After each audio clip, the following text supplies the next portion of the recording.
Tente imaginar um golfinho. Agora, imagine um que tenha o dobro do tamanho de um ser humano.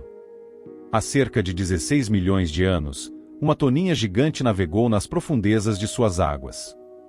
Mas, ao contrário da maioria dos golfinhos modernos, a sua casa não era o oceano. Viveu em um lago de água doce na Amazônia peruana. É novo por aqui?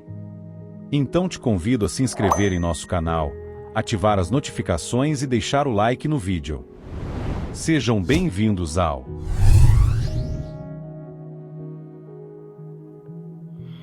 Embora existam espécies de golfinhos de água doce vivendo na Amazônia hoje, eles não são parentes próximos desta antiga baleia.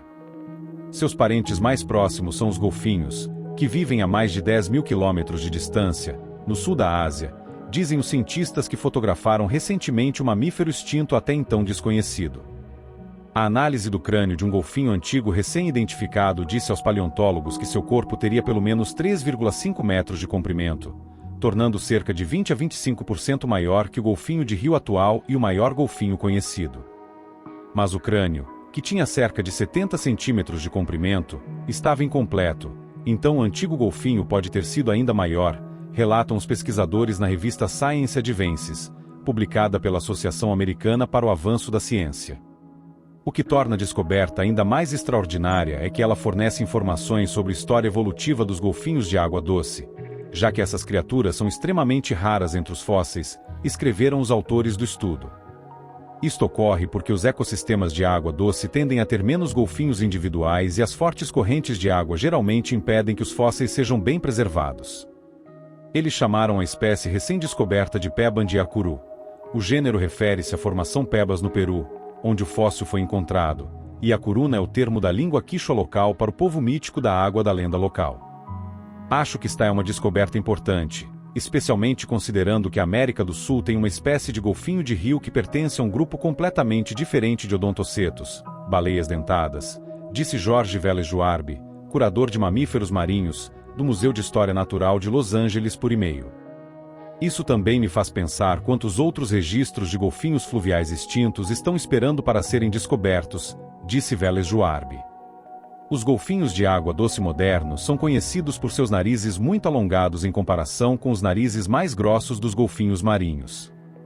Existem o boto do rio do sul da Ásia, gênero platanista, e o boto do rio Amazonas, gênero Inia, também conhecido como boto rosa, e esses dois grupos incluem diversas espécies e subespécies. O golfinho chinês do Yangtze, Lipotes vexillifer, representa um terceiro gênero, mas a espécie não é vista na natureza há 40 anos e pode estar extinta, segundo a União Internacional para a Conservação da Natureza, IUCN. Na verdade, todas as espécies existentes de golfinhos fluviais estão ameaçadas ou criticamente ameaçadas, afirma a IUCN. Em 2018, cientistas encontraram um fóssil de um golfinho amazônico perto do rio Napo, em Loreto, no Peru. O principal autor do estudo, Aldo Benítez Palomino, estudante de doutorado no Departamento de Paleontologia da Universidade de Zurique, parou para examinar alguns pedaços de rocha de aparência estranha no chão. Enquanto isso, o coautor do estudo, John J. Flynn, curador de fósseis de mamíferos do Museu Americano de História Natural de Nova York, apontou para um crânio saindo do lixão.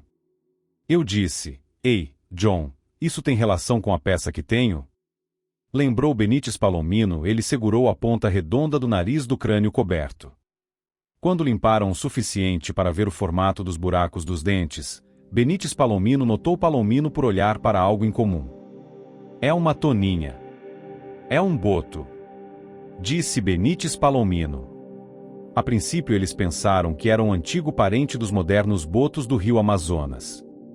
Uma limpeza mais aprofundada revelou que o tamanho e a forma da órbita ocular se assemelhavam aos golfinhos fluviais do sul da Ásia, que têm olhos muito menores do que os seus primos sul-americanos.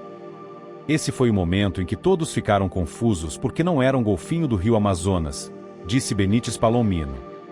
Isto disse aos investigadores que os dois tipos de golfinhos se mudaram para a área de forma independente e em momentos diferentes. Os platanistoides, o grupo que inclui a curuna e os modernos golfinhos fluviais do sul da Ásia, eram comuns há cerca de 20 milhões de anos. Os ancestrais dos golfinhos amazônicos modernos eram comuns nos oceanos há cerca de 10 a 6 milhões de anos, disse Benítez Palomino. Como ambos os grupos de baleias eram tão diferentes, algumas espécies provavelmente se aventuraram em ecossistemas fluviais e lacustres para encontrar menos competição por alimento. Este ambiente de água doce da Amazônia era rico em nutrientes e repleto de vida, lar de crocodilos, tartarugas e peixes, além de mamíferos como preguiças, roedores, ungulados e primatas. Em geral, os golfinhos de rio podem ser considerados os principais predadores nesses ecossistemas, disse Vélez Juarbe. Os Yacuruna foram a primeira onda de golfinhos a testar as águas dos rios e lagos amazônicos. O estudo descobriu que a falta de predadores no novo lar poderia explicar como a espécie se tornou tão grande. Mas as mudanças ambientais, como a seca, podem ter posteriormente condenado o Yacuruna à extinção e aberto um habitat de água doce aos ancestrais do golfinho rosa existente. Agora sabemos que esta espécie viveu lá antes, mas a Amazônia também é importante para as roupas existentes de Inia geofrensis, disse Benítez Palomino. A descoberta destaca que este é um ambiente extremamente importante para o desenvolvimento dos cetáceos de água doce. A perda de Yacuruna é um lembrete sombrio de que este importante habitat é facilmente perturbado. De acordo com o Fundo Mundial para a Natureza, os golfinhos na Amazônia enfrentam hoje um futuro incerto, à medida que a poluição pelo mercúrio proveniente da mineração de ouro se infiltra na cadeia alimentar. O fóssil recentemente descoberto mostra a sensibilidade dos ecossistemas de água doce e a vulnerabilidade dos seus habitantes, passados e presentes, às mudanças ambientais, sejam elas naturais ou humanas, acrescentou Vélez Juarbe. O pebanista acrescenta uma nova camada complexa história evolutiva das baleias, e especialmente dos golfinhos de rio. As poucas espécies que sobrevivem hoje são apenas os últimos remanescentes de grupos que foram novamente diversos. Agradeço a todos que chegaram até aqui, e não se esqueçam de deixar o like e inscrever-se em nosso canal.